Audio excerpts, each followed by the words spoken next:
Es grato estar de nuevo con ustedes. Hoy estamos, este avión que iba volando un poco alto, ya estamos yendo en picada para aterrizar.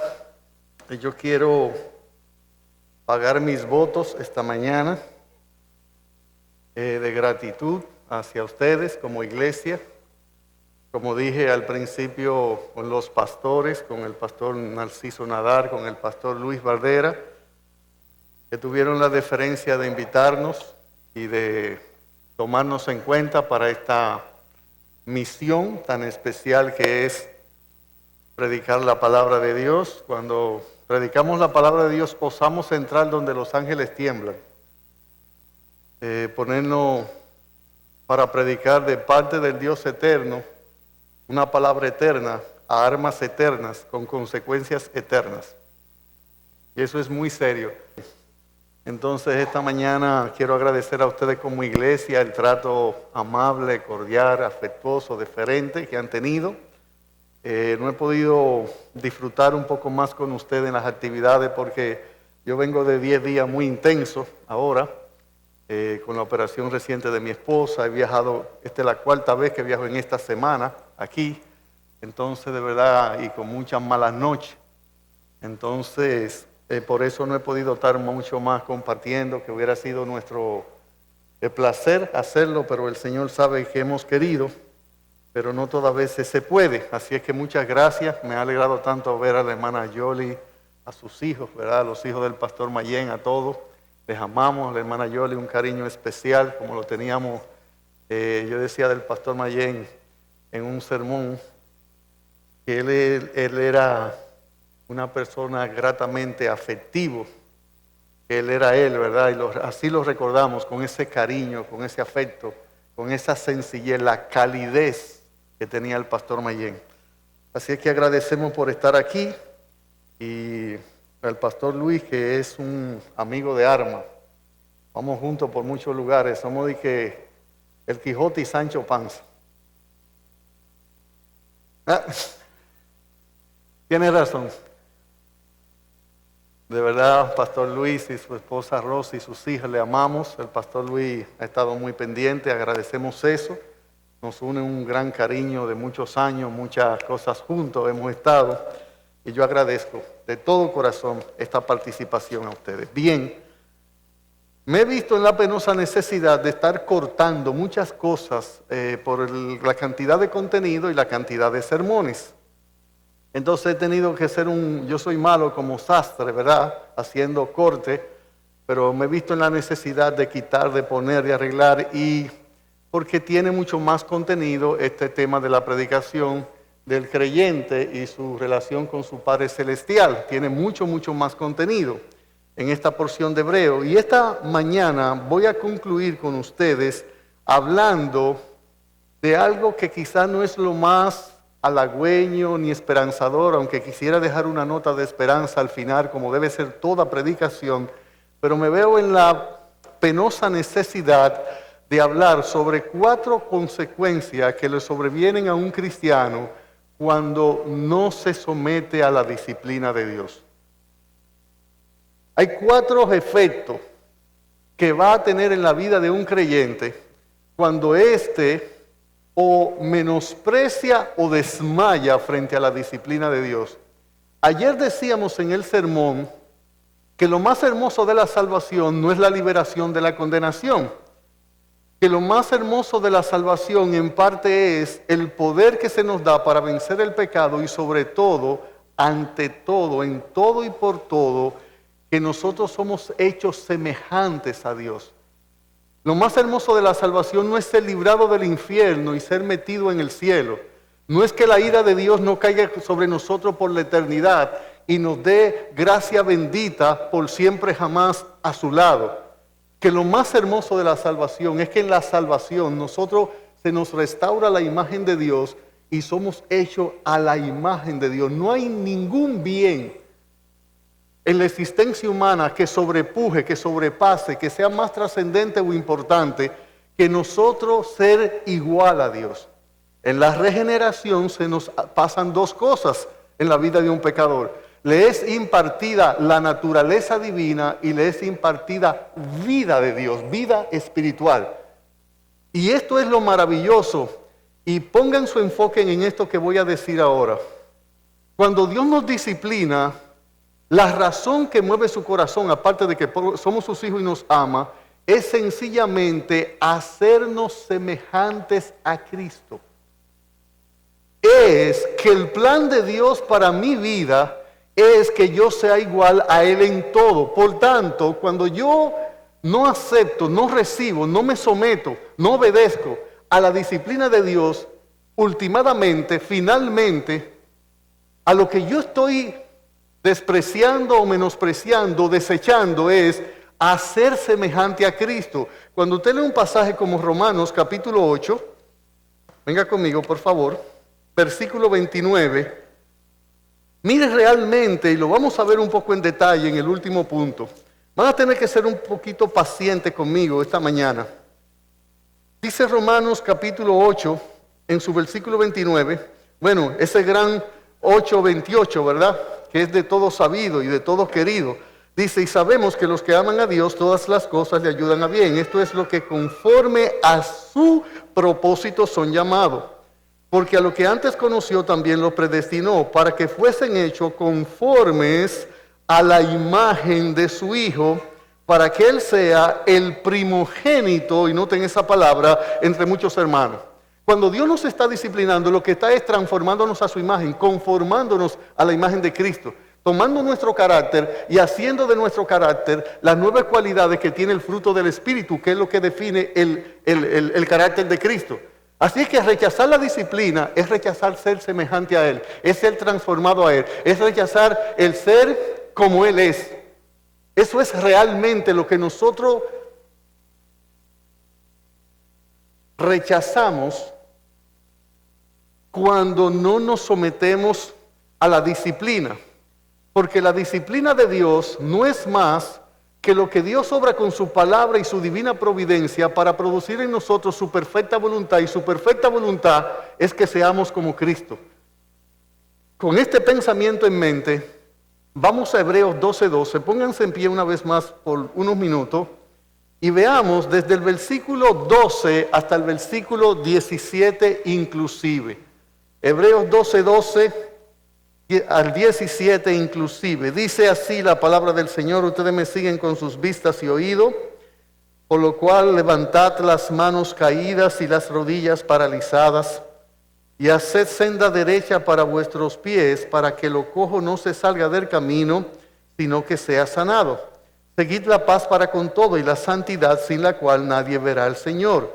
Mirad bien, no sea que alguno deje de alcanzar la gracia de Dios, que brotando alguna raíz de amargura os estorbe y por ella muchos sean contaminados. No sea que haya algún fornicario o profano como Esaú, que por una sola comida vendió su primogenitura.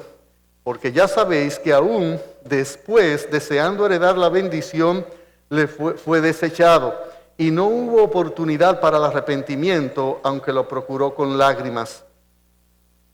Vamos a orar. Padre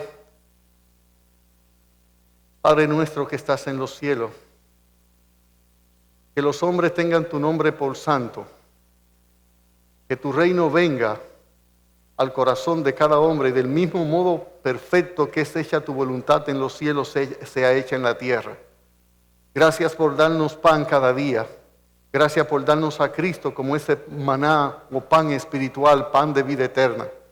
Gracias porque somos parte de tu reino, somos parte de tu familia, y en el propósito eterno, allá en la preexistencia, cuando existía solo tú con el Hijo y el Espíritu Santo, cuando esta bendita Trinidad estaba allá, que todavía no se había manifestado la creación humana, tú propusiste en tu corazón llevar a cabo este plan de redención que hoy nosotros podemos ver, palpar, degustar, experimentar, vivir. Es maravilloso para nuestras almas el saber esta verdad. Creerla es mucho mejor. Vivirla la sobrepasa por mucho.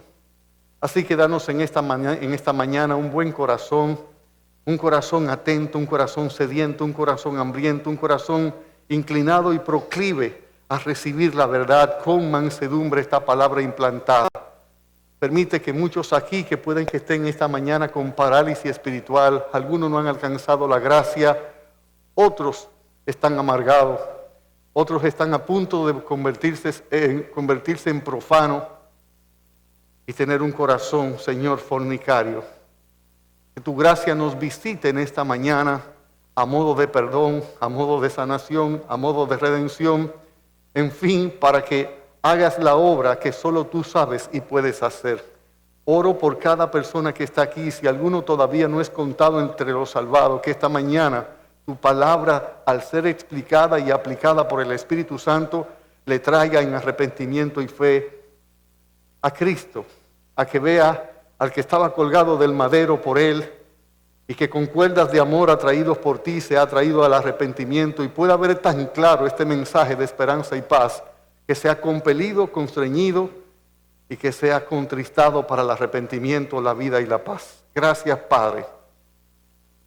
Permítenos dar la gloria de vida a tu nombre. Danos celo al hacer esto, pero recuerda nuestra incapacidad, insuficiencia, nuestra torpeza, nuestra limitación. Y así como tu gracia siempre ha sido mayor, que esta ocasión no sea la excepción, sino que sea una vez más la manifestación de tú que eres ese gran Dios y poderoso. Para tu gloria y nuestro bien lo pedimos. En el nombre de Cristo Jesús oramos. Gracias, se pueden sentar, muy amable.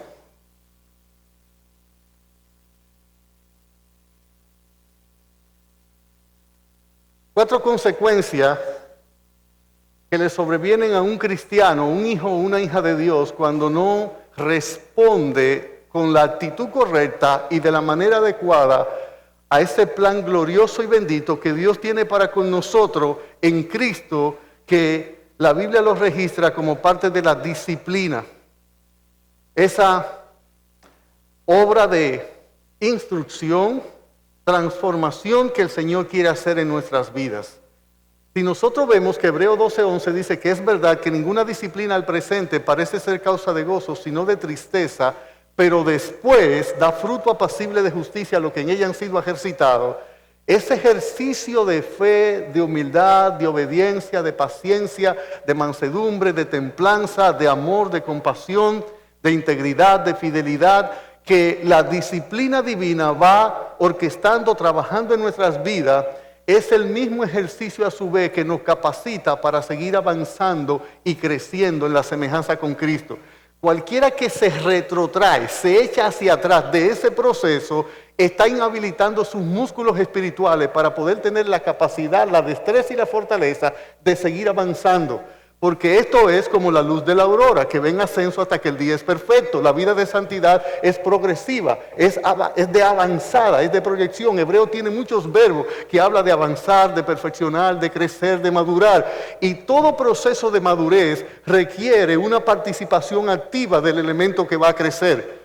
Todo proceso de madurez requiere que el elemento a madurar esté integrado en su totalidad en el proceso. Cuando los cristianos lo que hacemos es que menospreciamos o desmayamos, nos estamos atrofiando espiritualmente.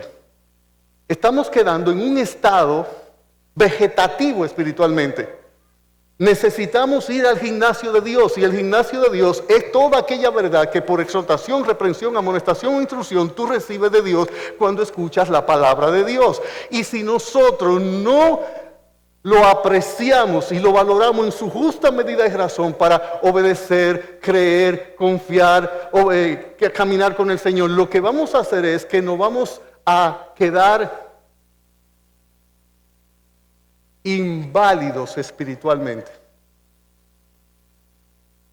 De hecho, esa es la primera y terrible consecuencia de nosotros despreciar, menospreciar, desechar, no valorar, infravalorar la disciplina de Dios. Nos da parálisis espiritual. Esa es la primera consecuencia, la parálisis espiritual. Usted lo ve en el 12:12. ¿Qué dice 12:12 de Hebreo? Por lo cual levantad las manos caídas y las rodillas paralizadas.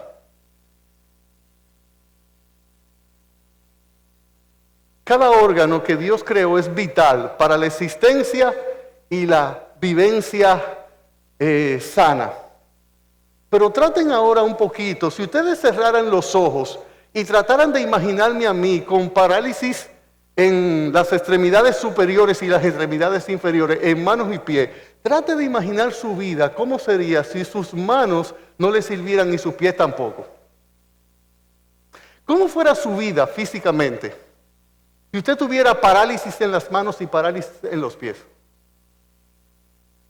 Usted puede concebir su vida en ese estado, en esa condición en el cual usted no tiene movilidad ni habilidad ni en las manos ni en los pies. ¿Cómo se afectaría su vida familiar, su vida laboral, su vida social, su vida? ¿Cómo se afectaría si usted tuviera que vivir toda su vida sin usted poder hacer uso ni de sus manos ni de sus pies? ¿Cómo usted comería? ¿Cómo usted se bañaría? ¿Qué deporte usted podría jugar? ¿Cómo usted puede abrazar a su esposa o a sus hijos? ¿Cómo usted puede estudiar? ¿Cómo usted puede caminar? ¿Cómo usted podría vivir sin poder mover las manos y los pies? Pues un resultado directo y nefasto de nosotros no acoger en la actitud correcta, en la medida correcta y en el grado correcto la disciplina de Dios es que nosotros sencillamente nos volvemos paralíticos espiritualmente. Y la metáfora es riquísima. Es rica en todo su contenido. Cuando el Señor dice, por lo cual levantad las manos caídas y las rodillas paralizadas y haced senda derecha para vuestros pies, para que lo cojo no se salga del camino. En la Biblia, las manos alzadas representan poder, representan vigor, representan fuerza, representan vida. Cuando Dios quiere enseñarnos cómo Él sacó de Israel su obra de portento de la liberación y emancipación de la esclavitud de Israel, dice que Él lo sacó con mano poderosa y brazo extendido. La mano representa fuerza. Los hombres o los niños, cuando queremos mostrar que estamos fuertes, lo que hacemos es que nos damos la mano y nos la apretamos o echamos un pulso. Porque la mano, y sobre todo las manos alzadas, representan vigor, representan fortaleza, representan poder, representan vida. Por ejemplo, en 1 de Crónicas 29:12, el Señor dice que en la mano de Dios está la fuerza y el poder, y el dar poder y vida a todos. Su diestra está levantada, su poder está representado. En la Biblia, las manos alzadas representan que alguien tiene así de fuerza, así de poder, así de vida, así de vigor, así de vitalidad. Por ejemplo, las manos alzadas en la Biblia representan la adoración. Levantaré mis manos hasta el cielo, hacia tu santo templo. Quiero levantar mis manos, quiero levantar mi voz, ofreciendo a ti mi vida en santidad de amor. Para que no me tiren piedra, me callo. Mire, la Biblia dice en el Salmo 134, verso 2, usted sabe que yo digo como observante que yo he querido la gracia que el cielo me ha negado. Cantar.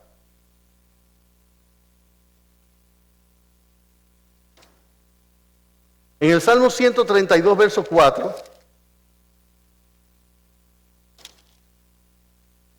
dice el salmista, dije 134, verso 2, corrijo, 134, verso 2, dice el salmista de la siguiente manera: alzad vuestras manos al santuario y bendecid a Jehová. Por tanto, manos alzadas en la Biblia representa a alguien que está en adoración, que está exaltando, bendiciendo y magnificando y ensalzando y engrandeciendo y alabando y adorando el glorioso nombre de Dios. Representa la adoración a Dios. Manos alzadas en la Biblia es una tipología o simbología de oración. ¿Qué dice Pablo al joven Timoteo? Quiero que los hombres levanten ¿qué? Mano santa, levantando, orando a Dios sin ira ni contienda. Por tanto, manos alzadas representa vigor espiritual, adoración a Dios, oración a Dios. Manos alzadas significa eso mismo, vigor espiritual. ¿Recuerdan a Aarón y a Hur cuando Moisés peleaba con los amalecitas? ¿Recuerda que el Señor le dice a Moisés que suba a la cumbre del monte y que mantenga sus manos alzadas? Y cuando la mano de él se cansaban, Israel perdía la victoria. ¿Qué hicieron Aarón y Hur? Lo que hicieron, lo sentaron sobre una roca, tipo de Cristo, y le levantaron las manos y le sostenían la mano hasta que pudieron obtener la victoria. Manos caídas es exactamente lo al revés. Manos alzadas es vigor, adoración, oración, santificación, consagración. Es unas manos que están dirigidas hacia el cielo, hacia Dios, dando a indicar la intención de la adoración. Y aquí, obviamente, lo que nosotros podemos ver claramente es que el escritor nos habla a nosotros sobre las manos caídas y las rodillas paralizadas. Si ustedes vuelven conmigo a Hebreo, quiero que noten que él introduce esta verdad con un por lo cual, dando a entender el vínculo, el nexo, la relación directa que tiene lo que se va a decir a continuación con lo susodicho, con lo antes dicho, con lo que dijo con anterioridad. Él dice, miren, por lo cual levantad las manos caídas, porque él está asumiendo, el autor de Hebreo, que alguien que no se ha sometido al ejercicio constante de la disciplina divina, entonces está atrofiado espiritualmente, tiene parálisis espiritual. Esta palabra aquí significa, la palabra caído significa así mismo, dejar caer, descender, dejar sin hacer, descuidar, ser negligente, estar relajado y ser displicente en el cumplimiento del deber espiritual. Esta palabra nos da la idea de alguien que se cansó, que está exhausto, que le falta aliento, que le falta fuerza, que le falta vigor, que le falta fortaleza, que le falta poder, que le faltan ganas, deseo, intención, acción, que le falta ser, alma, corazón, vida para hacer algo. Esta palabra nos da la idea de alguien que ha perdido la motivación, ha perdido la misión y la visión. Hasta cierto punto ha quedado ciego. Por eso el versículo 15 de Hebreos 12 dice, mirad bien. Por eso el versículo 2 de Hebreos 12 dice, puesto los ojos en Jesús. Por eso el versículo 25 de Hebreos 12 dice, mirad que no menospreciéis al que habla. De hecho, cuando esto sucede, nosotros hemos pisado el primer peldaño de la escalera de la apostasía. ¿Usted escuchó lo que yo acabo de decir? Cuando nosotros estamos en esta condición espiritual, lo que hemos hecho es pisar el primer escalón o el primer peldaño de la escalera de la apostasía. Mire Hebreos 12, 2:1.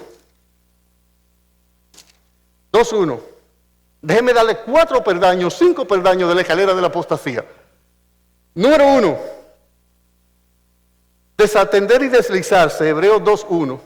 Desatender y deslizarse. Por tanto, es necesario que con más diligencia atendamos a la cosa que nos hemos oído, no sea que nos deslicemos. Primer peldaño. ¿Usted sabe cuál es la diferencia entre deslizarse y resbalarse? Bueno, que yo pudiera deslizarme suavemente de manera consciente, pero el resbalón es una caída de súbito. ¡Pum, pum! En el suelo. Acabó, ya, caí. Pero esto es un proceso, no es un acto, es un proceso que tiene escalones, que tiene etapas, que tiene peldaños. Note, ese es el primer peldaño. El segundo peldaño está en el versículo 3, que lo vimos en el primer sermón. ¿Cuál es el segundo peldaño? Bueno, dice, ¿cómo escaparemos nosotros si descuidamos una salvación tan grande? Primero, deslizarse. Segundo, descuidarse. Tercero, 3:7 de Hebreo. 3:7 de Hebreo, que es endurecernos.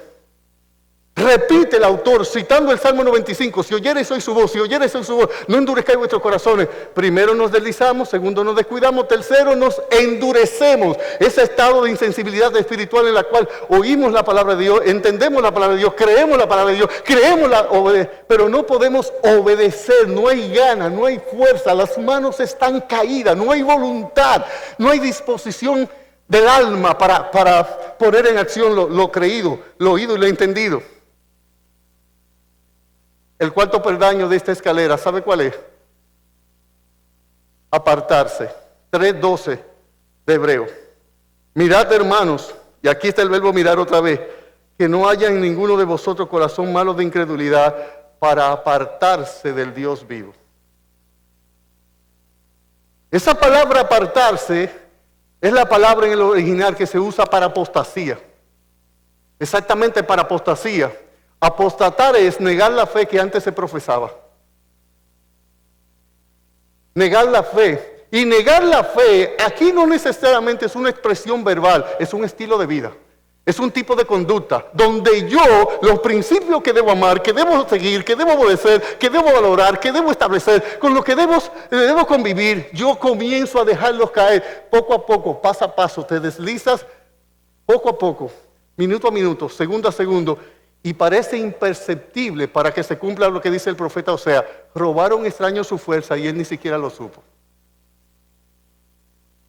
Así que manos caídas en el texto representa esa terrible condición en la cual luego el último peldaño, por así decirlo, es un menosprecio abierto y rampante de la disciplina de Dios que está en Hebreos 12, versículo 5 y versículo 6, donde menospreciamos y desmayamos. Que son las dos actitudes incorrectas que vimos ayer frente a la disciplina del Señor.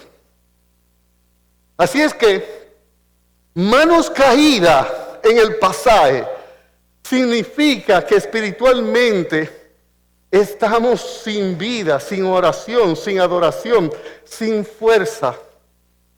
La mayoría de los deportes requieren de manos alzadas y activas. ¿Usted conoce un deporte que se use las manos así? Hipismo, ciclismo, boxeo, voleibol. ¿Usted conoce un deporte? ¿Qué es lo que hace un referee en una pelea de boxeo para saber si uno de los contendores puede continuar la pelea cuando está muy maltratado? Para la pelea, lo lleva a una esquina y le dice, ponga las dos manos así.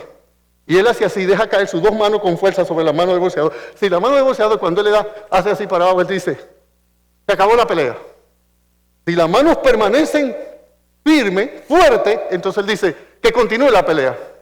Todos los deportes nosotros lo hacemos así. De hecho, hasta para nosotros caminar, las manos son las que crean el balance y el cuerpo.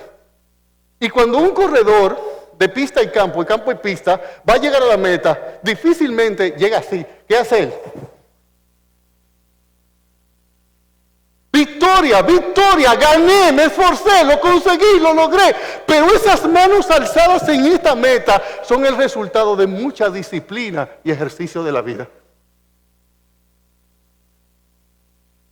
La primera funesta consecuencia espiritual de no someternos, de no soportar, de no apreciar, de no valorar, de no estimar la disciplina es parálisis espiritual. Pero yo quiero que usted note que no solo habla de manos.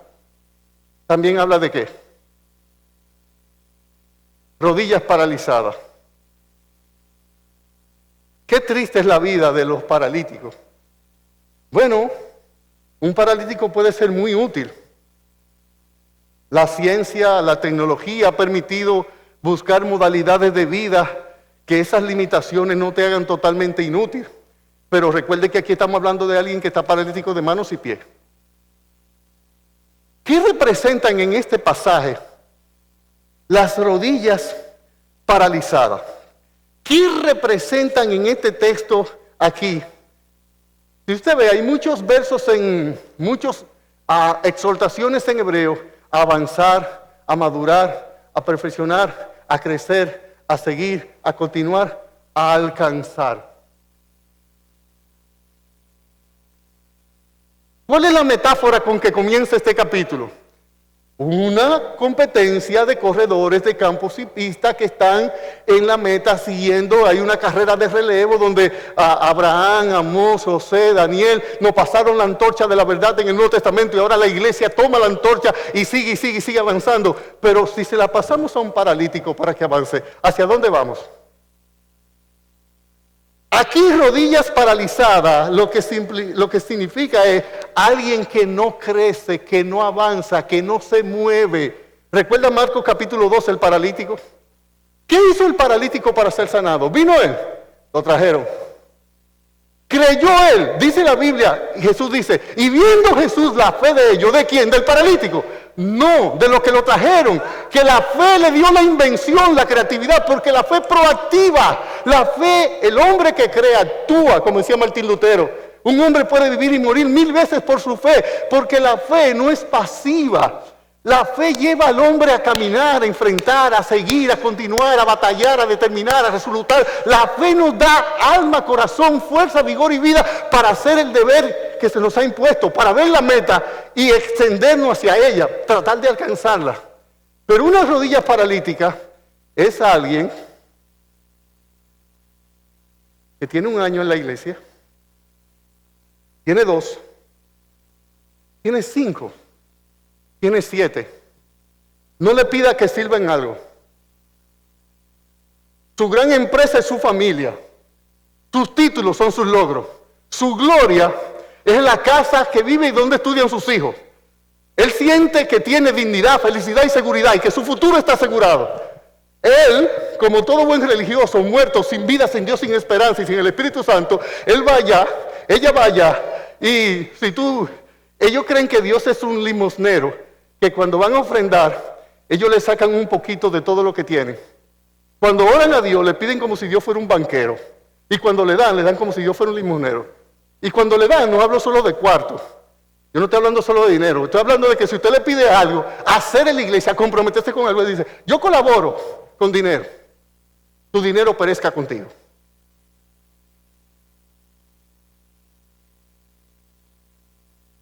No se avanza.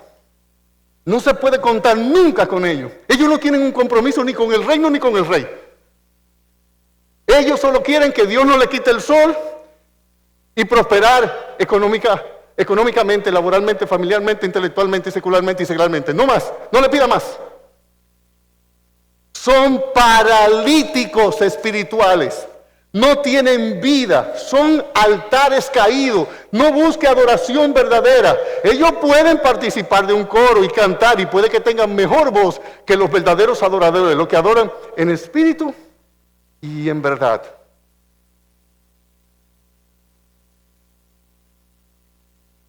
Pero cuando el Señor venga a buscar higo, encuentra muchas hojas, pero no hay fruto.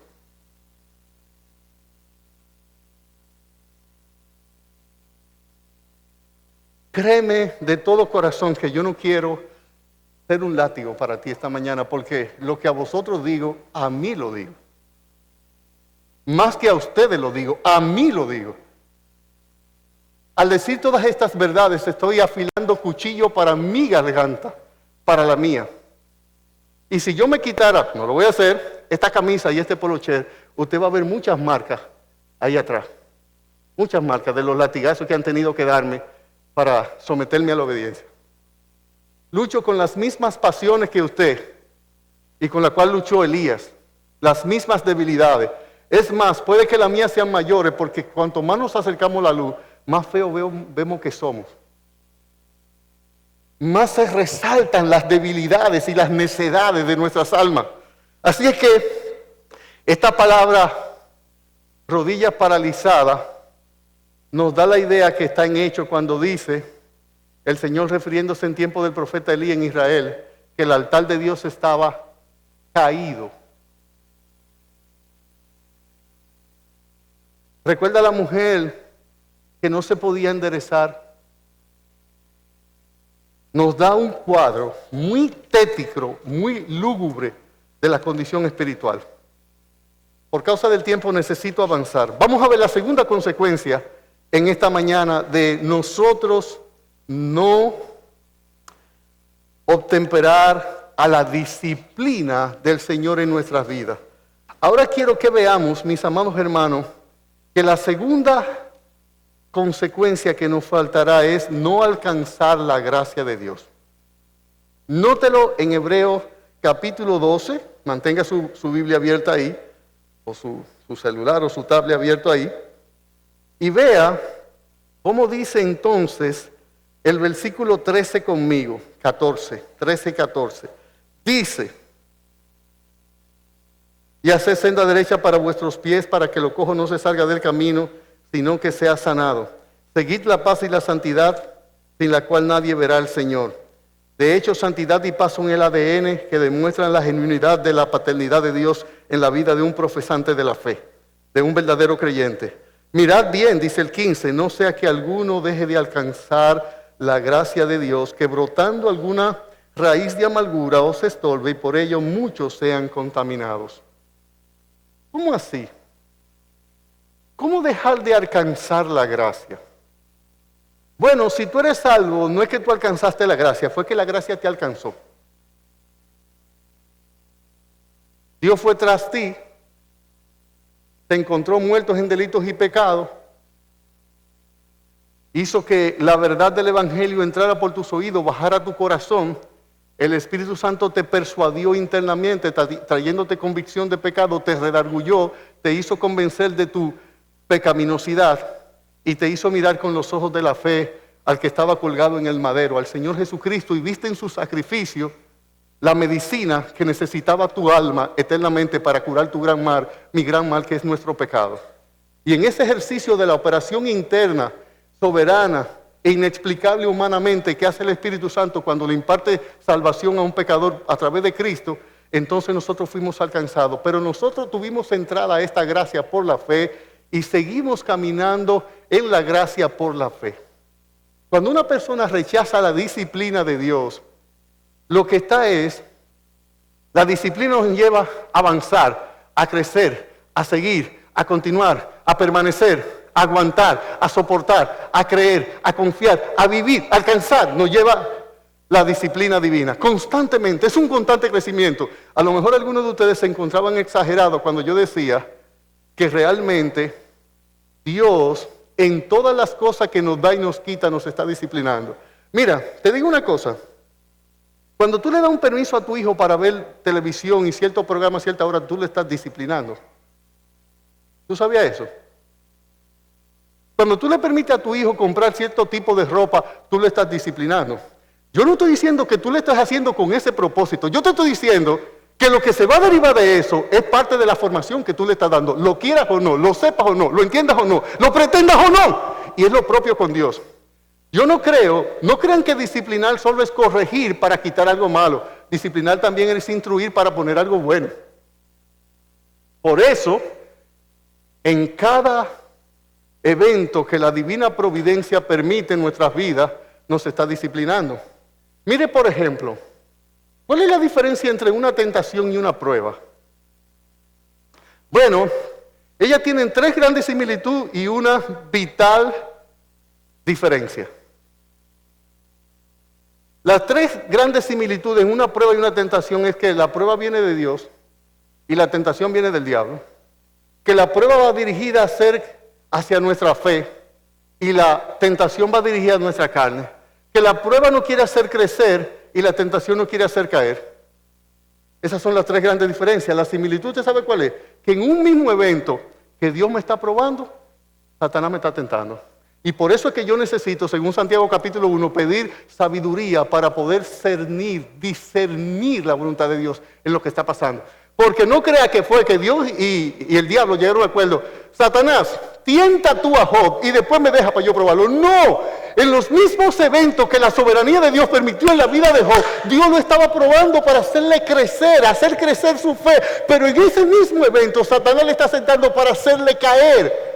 Por tanto, Dios nos está disciplinando en cada evento. Necesitamos, entonces, en esos tiempos de aflicción, porque parte de la disciplina son azotes.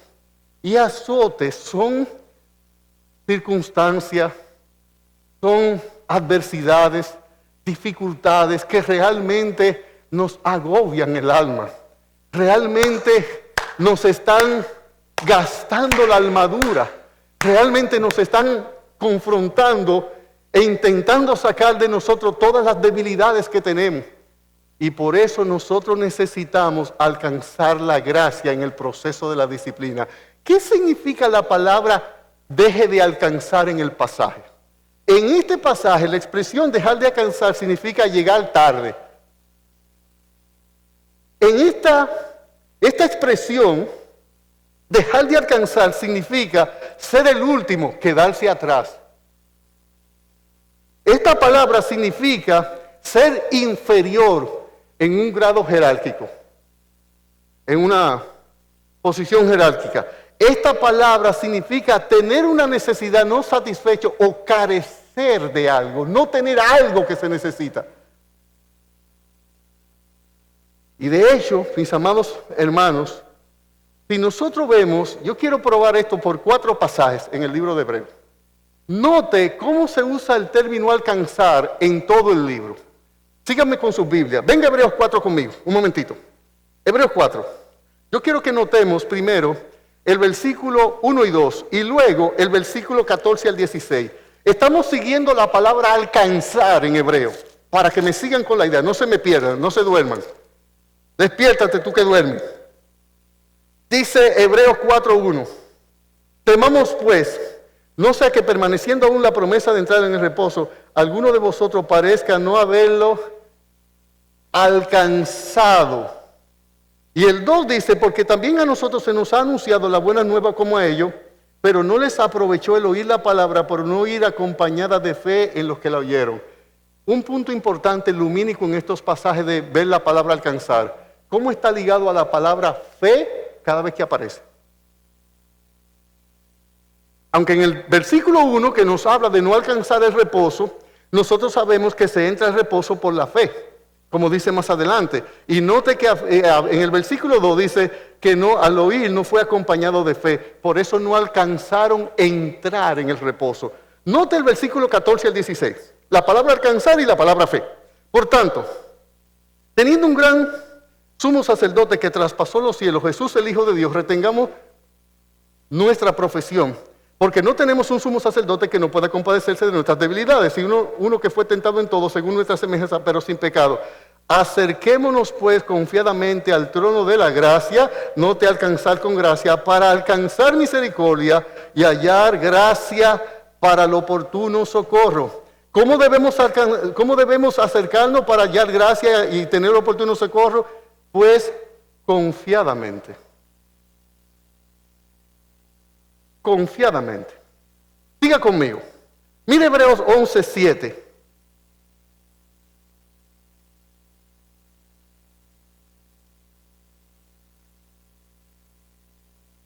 Hebreos 11:7. ¿Qué dice aquí de estos héroes de la fe? Dice,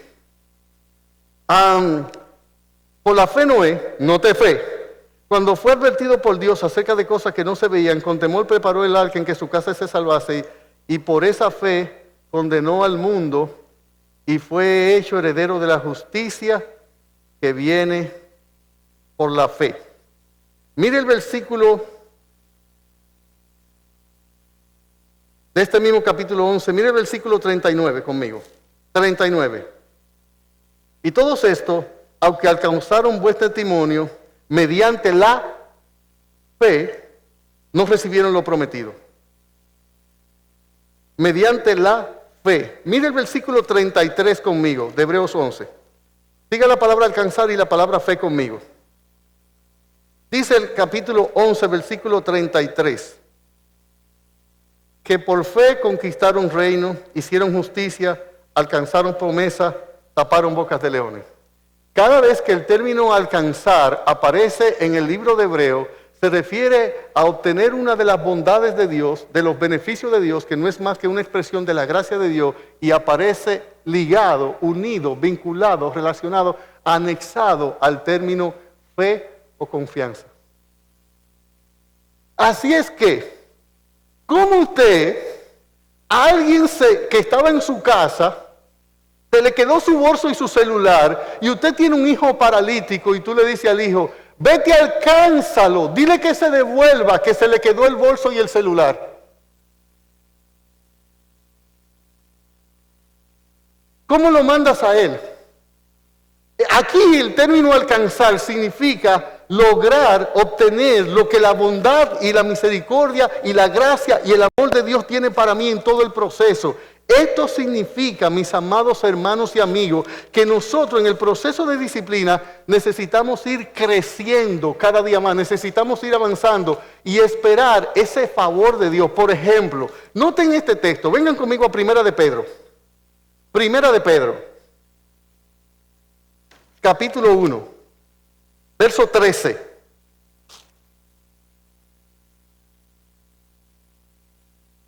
De hecho, la gracia de Dios es esa virtud divina por la cual Dios nos concede un montón de sus bondades que nosotros nunca podemos merecer ni nunca vamos a lograr por méritos propios. Pero en esa gracia no es más que Dios concedernos favor, fortaleza, fuerza, valentía, resolución, determinación, esperanza, gallardía, convicción, certeza para que sigamos en el proceso de la disciplina. Dice Primera de Pedro, capítulo 1, versículo 13, de la siguiente manera: por tanto, ceñid los lomos de vuestro entendimiento, sed sobrio y esperad por completo. Esperad por completo en la gracia que se os traerá cuando Jesucristo sea manifestado. ¿A qué está haciendo alusión Pedro en este momento? A gente que están en la diáspora, que están sufriendo, que están siendo afligidos.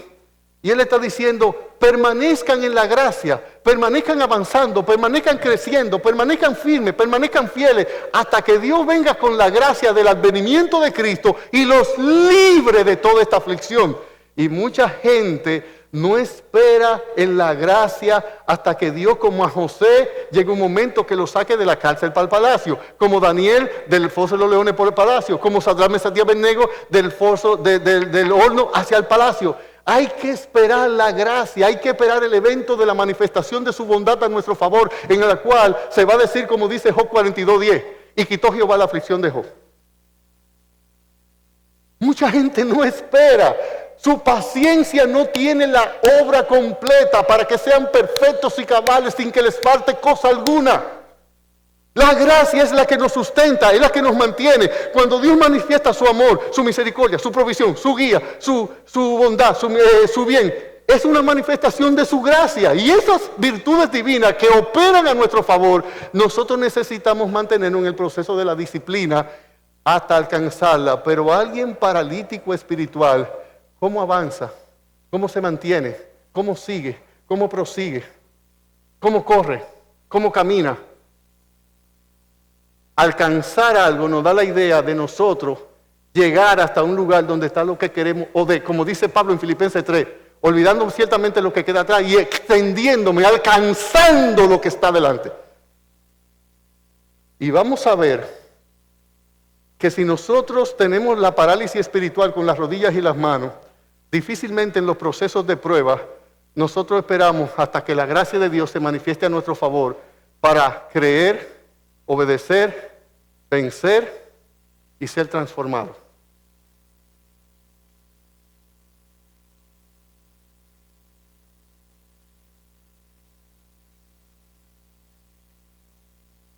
Tenemos que avanzar por causa del tiempo. Veamos la tercera consecuencia. Vuelva conmigo a Hebreos 12 y vea conmigo el versículo 15. Mirad bien, no sea que alguno deje de alcanzar la gracia de Dios, que brotando alguna raíz de amargura os estorbe y por ella muchos sean contaminados. Es casi seguro que una parálisis espiritual nos impedirá alcanzar la gracia de Dios en nuestro crecimiento. Y cuando nosotros estamos paralíticos y sin gracia, la reacción automática a eso, ¿sabe cuál es? Amargarnos. Raíz de amargura. Cuando nosotros dejamos de percibir la bondad, el favor, la misericordia, la compasión, su amor en nuestras vidas, comenzamos a cuestionar a Dios. Y comenzamos a pensar, ¿por qué en nuestras vidas se están dando ciertos hechos que son más que el bisturí de Dios en la mano de ese cirujano cardiovascular, que una precisión infinita y una bondad y misericordia perfecta están haciendo las incisiones en las pruebas de nuestras vidas para darnos un corazón semejante al de Cristo. Es como si Dios estuviera en la disciplina sacándole el corazón de Cristo, quitando el nuestro, botándolo y poniéndolo en el corazón de Cristo. Lo que pasa es que el lenguaje que Dios usa se parece para usted lo mismo que se parecen a sus hijos cuando usted lo está disciplinando. Ellos no lo pueden entender ni lo pueden comprender. Se parecen al niño que se le introdujo el objeto cortante en el oído, que él veía a su papá sujetándolo para que ese hombre desconocido, que él no sabía quién era, le infligiera tanto dolor. Él decía, papi, me duele, me duele, me duele. Y el médico decía, agárrelo. Porque para esta débil naturaleza que tengo yo y que tienen ustedes, solamente por la fe entendemos esos procesos. Y por eso es la fe la que nos permite alcanzar y mantenernos en su gracia, en su bondad, en su amor, en su misericordia, en su fidelidad. Ahora, ¿a qué se está refiriendo el escritor de Hebreo aquí que haya un brote de raíz de amargura? Yo no digo pandemia, yo siempre que uso el término digo plandemia. Por si usted me oye usarlo, así es que yo le digo desde un principio. Yo nunca uso el término pandemia, sino plandemia, porque para mí es un plan.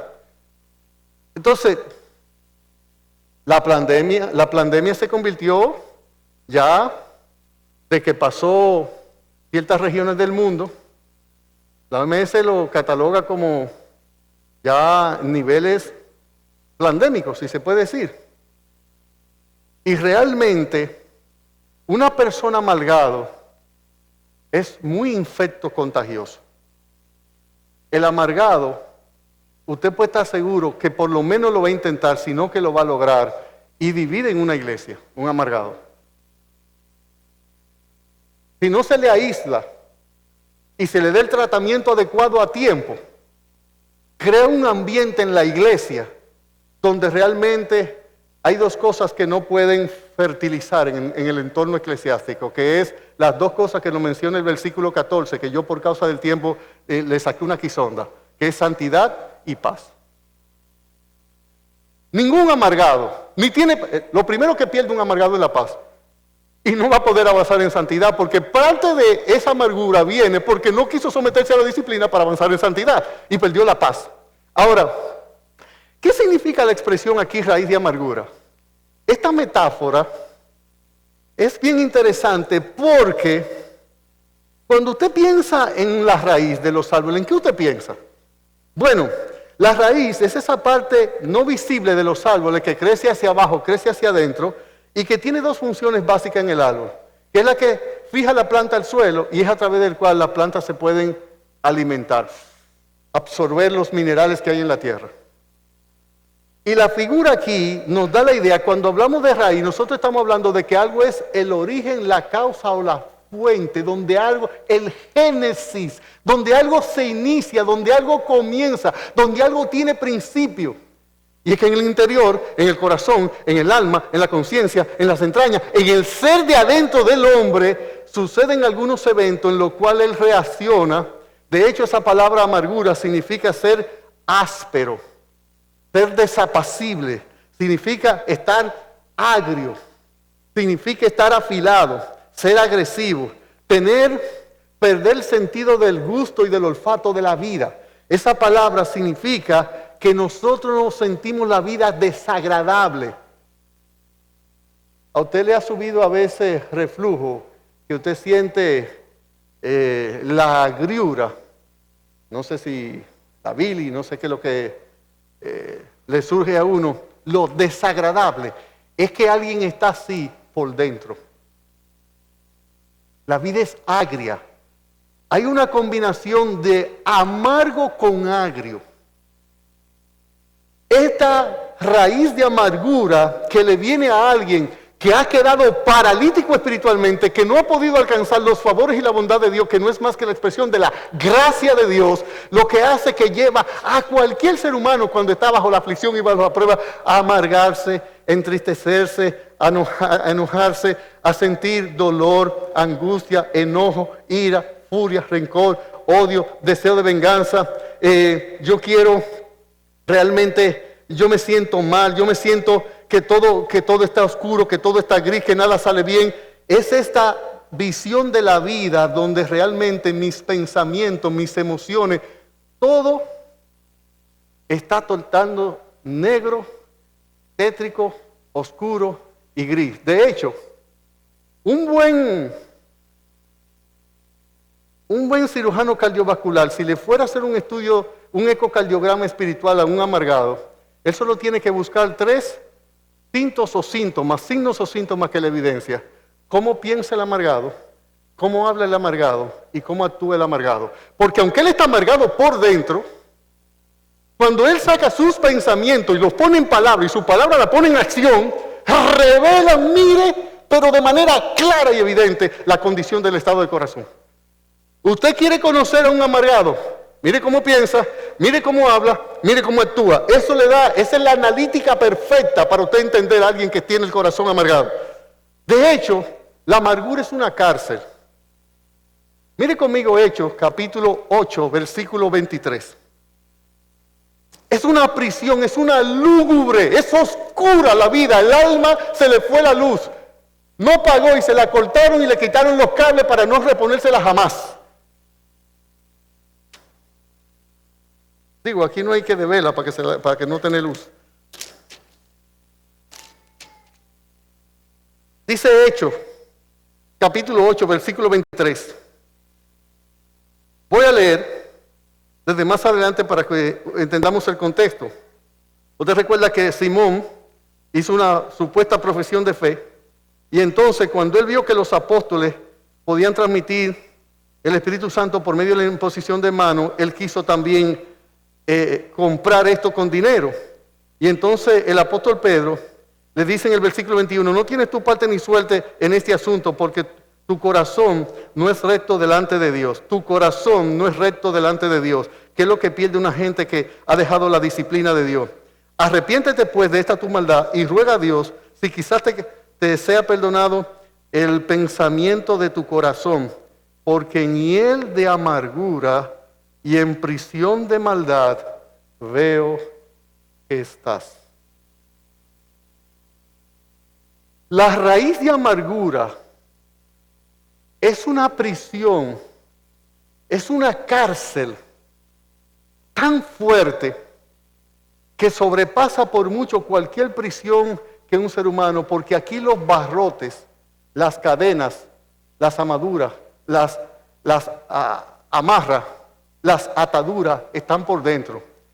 Y para colmo de males, quien está levantando barrotes de ira, barrotes de malos pensamientos, barrotes de enojo, barrotes de maledicencia, quien está levantando cada día esa cárcel, esa prisión, eres tú mismo, y te va acercando, y por arriba y por abajo, y cada vez lo vas a hacer más alto, cada vez que te enojas más, cada vez que te airas más, cada vez que te agrías más, cada vez que te resientes más, cada vez que sientes rencor, como usted ha escuchado, yo sé que usted ha escuchado esto muchas veces. Un amargado se llena de rencor, y el rencor es un veneno que yo me bebo para que mi enemigo se muera.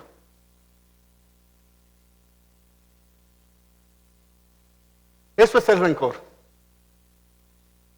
Porque el amargado cree que cuando él sienta, que cuando él haga sentir al que le hizo sentir dolor a él, el igual dolor más dolor, entonces él va a tener paz, porque él piensa que con la embriaguez se quita la sed. Como dice Deuteronomio. ¿Usted recuerda Deuteronomio que dice ese pasaje? Y habla de raíz de amargura.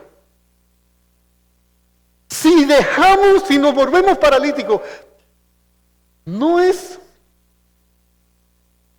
casi seguro que una persona que sea paralítico de manos y pies se amargue por el estilo de vida que tiene. ¿Cómo es su vida? Él no puede hacer prácticamente nada.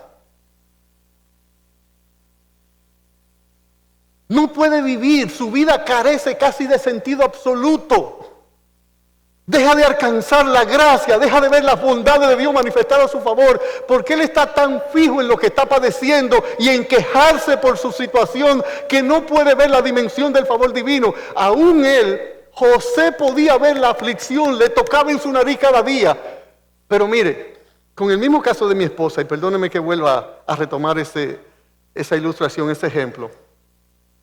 Una de las cosas que Dios usó para fortalecer más mi fe era la fortaleza que le daba a mi esposa. Al yo ver su gracia en ella, se hizo extensiva hacia mí. Así como la amargura también se hace extensiva al entorno. Del mismo modo, ambos son infectos contagiosos. Lo que pasa es que uno en sentido positivo y otro en sentido negativo. Mire, hay un momento que la aflicción está, el dolor está, la prueba está, la adversidad está, el llanto está, pero aún así hay una paz y una seguridad y una confianza y hay una esperanza en el alma del creyente, porque cuando Dios nos está disciplinando, Dios no es un sádico que dice, mira, te estoy corrigiendo, vamos a ver si aprenden. No, esa nunca va a ser la idea. De hecho, el Señor está tan cercano, su gracia se reviste de unos favores, bondades, tan singulares, tan especiales, que nosotros podemos experimentar más vívidamente su presencia, su virtud. Su presencia nos da descanso, nos da reposo, nos da gozo, nos da alegría, nos da esperanza, nos da deleite, nos da placer, nos asegura, nos da firmeza en el alma. Pero el amargado, eso no es lo que pasa con el amargado. De hecho, todo amargado es idólatra. Yo por mucho tiempo no entendía por qué Deuteronomio 29... hablando el Señor de idolatría, mete el término de la raíz de amargura. ¿Usted sabe por qué todo amargado es idólatra? Porque todo amargado se centra en él. Su vida gira en lo que me han hecho, y lo que me dieron, y lo que yo no merecía, y lo que me quitaron, y yo no soy, y conmigo no ha sido justo, y él vive en pena, y todo amargado se vuelve egoísta, egocéntrico y egolátrico. Él piensa que él tiene derecho a desobedecer a Dios porque como él lo dañaron, eso le da una licencia, eso le da una patente de corso, eso le da una libertad para él hacer lo malo porque a él lo dañaron y con él no fueron justos. Te vuelves idólatra. Hace de tu dolor, sea este por causas reales o porque tú te lo inventaste, hace de tu dolor el centro de tu vida. Sacas a Dios de la ecuación y comienzas a vengarte por tus propios medios y a dañar todo su entorno. Hasta tu perro y tu gato pagan cuando tú estás amargado. Llegas del trabajo y el perro está en el mismo lugar que siempre está, y tú le das una pata y dices, este perro siempre está en el medio. Siempre ha estado ahí. Siempre ha estado ahí.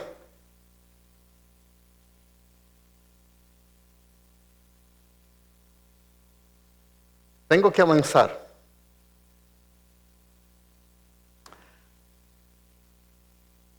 Parálisis espiritual no me deja avanzar para alcanzar la gracia, me hace deficiente de fe.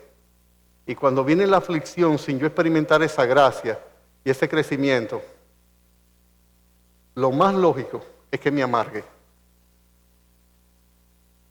Cuarto lugar y último, esta mañana y esta conferencia de parte mía. Versos 16 y 17. Dice Hebreos 12, 16. No sea que haya algún fornicario o profano como Esaú, que por una sola comida vendió su primogenitura. Que por una sola comida vendió su primogenitura. Este es la cuarta consecuencia si ese proceso no se detiene. Nos vamos a convertir en fornicario, nos vamos a convertir, sobre todo, aquí la parte clave es en profano. ¿Qué significa eso en el texto? ¿Por qué menciona a Esaú como un fornicario? Nosotros sabemos que la fornicación es el pecado de tener relación sexual entre dos personas que no están casadas entre sí. este texto pudiera estar haciendo alusión, la palabra griega ahí es pornos, como que así se viniera de pornografía. No viene la palabra pornografía, pornofonía. Y da la idea, el término, un hombre o una persona que se ha entregado a fornicar. Que no es que la fornicación es un evento singular, particular, aislado o individual, sino que su vida es una constante, es una frecuente. Y aunque esto pudiera estar haciendo una alusión a Génesis 26, donde Esaú ve que Dios le dice a Jacob, que Isaac le dice a Jacob, mira, no te cases con estas hijas de Jet, si mal no recuerdo, vete a mi tierra y a mi parentela. Y él fue de maldad, porque eso es lo que hace un amargado. Y dice la Biblia que esas mujeres fueron de amargura para Isaac y para Rebeca, porque el amargado amarga. Y al casarse con gente que no era de la línea de Dios, se convierte en un fornicario. Pero olvidémonos esto de llevarlo literalmente al acto sexual. Fornicación espiritual es todo vínculo o relación que yo establezco con algo o con alguien que no es la voluntad de Dios para mi vida. Cuando la Biblia dice en el Nuevo Testamento que no nos unamos en yugo desigual con los infieles, con los incrédulos, sea que yo haga un tipo de parentesco o amistad en el cual ese incrédulo está influenciando en mí para la impiedad, más que yo para ir a la piedad, eso es fornicación espiritual. Cuando yo idolatro a alguien en mi vida, yo estoy fornicando espiritualmente. Porque estoy siendo desleal, infiel es la idea en el texto. Pero yo quiero, como dije, poner más atención o llamar más la atención de ustedes, no solamente en el hecho de la fornicación, sino que se le llama a Esaú profano. Y con esto quiero explicar, vamos a sacar una pequeña aplicación de todo y vamos a terminar. ¿Por qué llama a Esaú profano? Bueno, esta palabra profano, lo que significa es, vamos a ir al origen de ella, y la palabra aquí, lo que nos da la idea, es la palabra bebelos en griego, y significa permitir que se pisotee algo. ¿Usted recuerda cuando Moisés iba a acercar, que dice, mira, quita el calzado, la tierra en que está es tierra santa? La palabra profano nos da la idea de agarrar algo que es santo, único, exclusivo, puro, consagrado, dedicado a algo y darle un uso común. ¿Usted recuerda lo que hizo Belsasar con los vasos que trajo su padre, que lo tomó para beber con sus mujercillas? Profanó. ¿Usted recuerda aquel rey que entró al templo y quiso él ofrecer el sacrificio? Y el profeta le dijo, a ti no te corresponde eso. Y la lepra que le vino. Es la palabra profano, lo que indica es menospreciar o despreciar, infravalorar, tener a Dios y a las cosas santas en poco. Y eso es exactamente lo que hace un creyente cuando menosprecia la disciplina. No hay algo más elevado. No hay algo más sublime, no hay algo más grande, no hay algo más exquisito, no hay algo mejor, no hay algo más superior que Dios nos transforme a la imagen de su Hijo. Y cuando nosotros menospreciamos la disciplina, ¿saben lo que estamos haciendo? Convirtiéndonos en profano. De hecho, aquí la mención o la alusión es interesante, porque recuerde que aquí lo que pasa es que están citando cuando Esaú vende por un plato de lenteja su primogenitura. Entendamos esto. Venga conmigo a Génesis 26, por favor.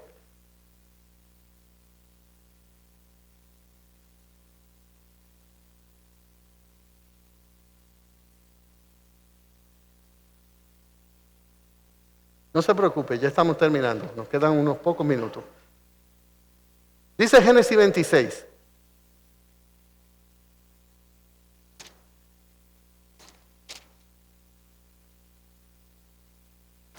Génesis 25, 33, 34. 25, 33, 34. Y dijo Jacob, júramelo en este día. Y él se lo juró. Y vendió Jacob su primogenitura. Entonces Jacob dio a Esaú pan del guisado de las lentejas, y comió y bebió, y se levantó y se fue.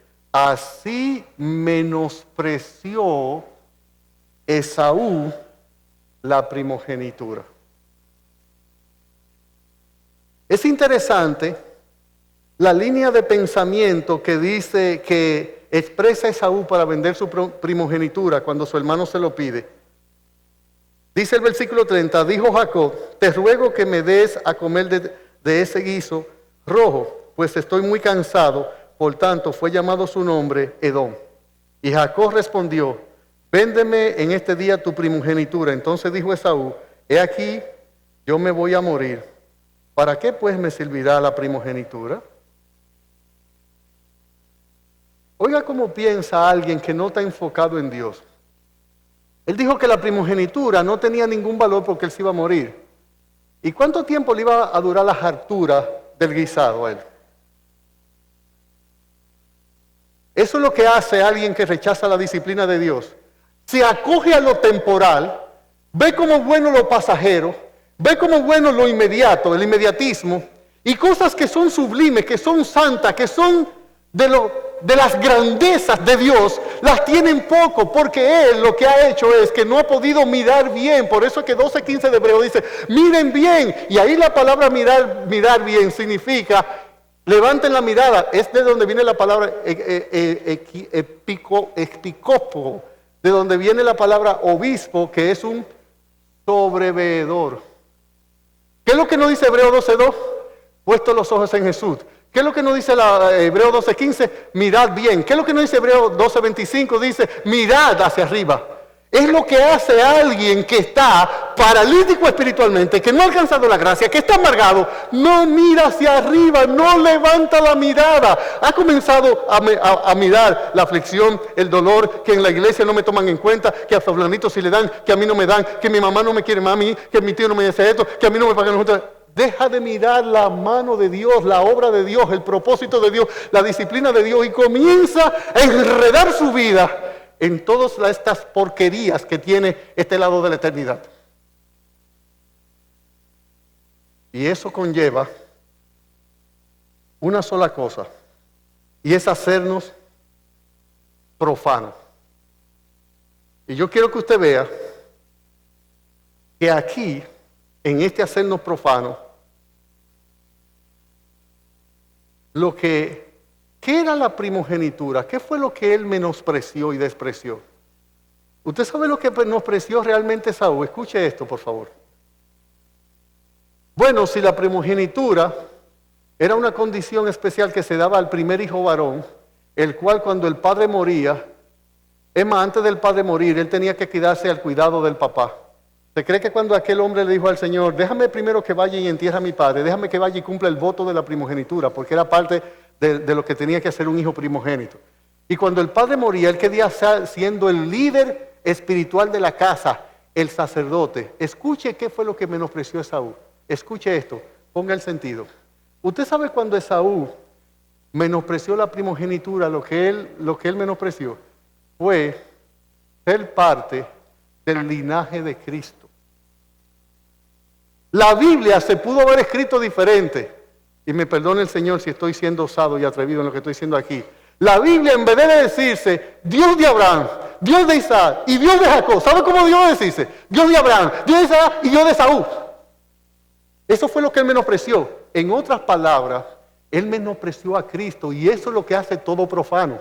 Todo profano toma el ser más sublime, más grande, más excelso, más maravilloso que puede existir, que es Cristo, y ser igual a Él, y baja la mirada y se enloda en el estiércol, en el lodo, se enloda en la caca, en la pupú, en las heces fecales que tiene todo este mundo, que Pablo dice, lo cual lo he perdido todo y lo tengo por basura. La versión antigua de Reina Valera no dice basura, dice estiércol. Sí. Cuando nosotros valoramos un trabajo más que nuestra relación y comunión con Dios y con la iglesia, y más que crecer en la gracia y ser semejante a Cristo, estamos vendiendo la primogenitura. Porque leímos en Romanos capítulo 8, versículo 29, que Dios el Padre lo que quiere es que todos nosotros seamos hechos a la semejanza de su Hijo, que es nuestro primogénito. La disciplina de Dios, su fin último, su cúspide más elevada, su más encumbrado propósito, ¿sabe cuál es? Hacernos semejantes a Cristo en todo. Eso no fue lo que leímos en Romanos 8:29. Vuelva conmigo a Romanos 8:29. Profano. Y un profano es un apóstata. Lo que puede terminar demostrando no es que es un creyente, un hijo legítimo que no se ha sometido a la disciplina, sino evidenciando que realmente la persona no ha nacido de nuevo. Y eso es lo peor que puede ocurrir. Romanos 8:29 dice: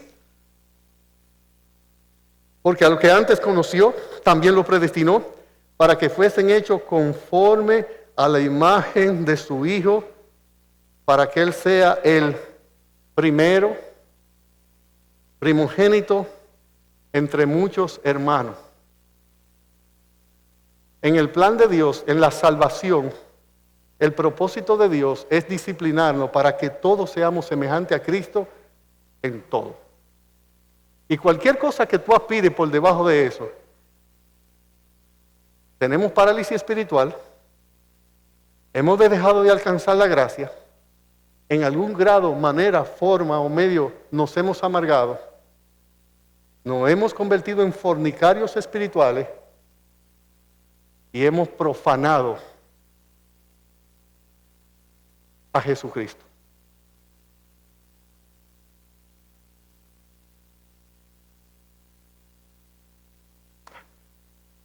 Yo sé que he sido muy duro. Que un predicador de la gracia no se queda solamente en destacar el pecado, sino que muestra de alguna manera cómo la bondad de Dios y la misericordia resuelve el problema del pecado. Mire, en el versículo 17 de Hebreos 12 dice que Esaú procuró con lágrimas la bendición. Déjeme decirle cuál es el corazón de esa expresión. Esaú no estaba arrepentido. No, pastor, pero mire que al final del versículo, note, usted está pasando por alto que al final del versículo dice, en Hebreos 12:17, dice que y no hubo oportunidad para el arrepentimiento, aunque lo procuró con lágrimas. Él intentó arrepentirse al final, lo que pasa es que ya Dios no le concedió. Eso no es lo que dice el pasaje. Esa no es la intención del texto en el original. Usted sabe que la mayoría de nosotros cuando pecamos y nos vienen malas consecuencias, muchas veces nosotros mostramos alguna actitud de arrepentimiento, pero no es porque nos duela haber ofendido a Dios, sino porque tenemos el látigo de la consecuencia. Si Dios quitara la consecuencia, inmediatamente nosotros volvemos al lodo. Esaú lo que procuró con lágrimas no fue volver su corazón a Dios para no ser un fornicario y no ser un profano.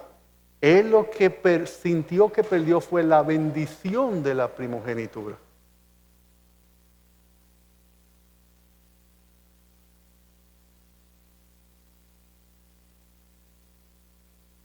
Cuando nosotros tenemos parálisis espiritual, dejamos de alcanzar la gracia, nos amargamos, nos convertimos en profanos y en fornicarios espirituales, no hay forma humana en que nosotros podamos convertirnos de ese estado. A eso es que Hebreos se refiere en todo el libro como la condición de dureza de corazón. Ese proceso no hay forma que la voluntad humana lo pueda revertir. En este caso, Dios, que es quien convierte el corazón, el Espíritu Santo, sencillamente lo que tiene que hacer para que usted siga en ese proceso es Dios no hacer nada, dejarte a tu consecuencia. Esaú realmente no estaba procurando el arrepentimiento por haber ofendido a Dios, quitándole el valor espiritual que tenía la primogenitura. Esaú tenía dolor porque ahora perdió las bendiciones que se derivaran de ella. Y la mayoría de nosotros queremos lo de Dios sin Dios. Nos parecemos al hijo pródigo. Dame los bienes, no quiero estar contigo, no quiero tu disciplina, no quiero que me imponga cosas, no me digas qué hora me levanto, no me digas con quién me junto, pero dame lo mío. ¿Usted sabe que así es que somos nosotros con Dios?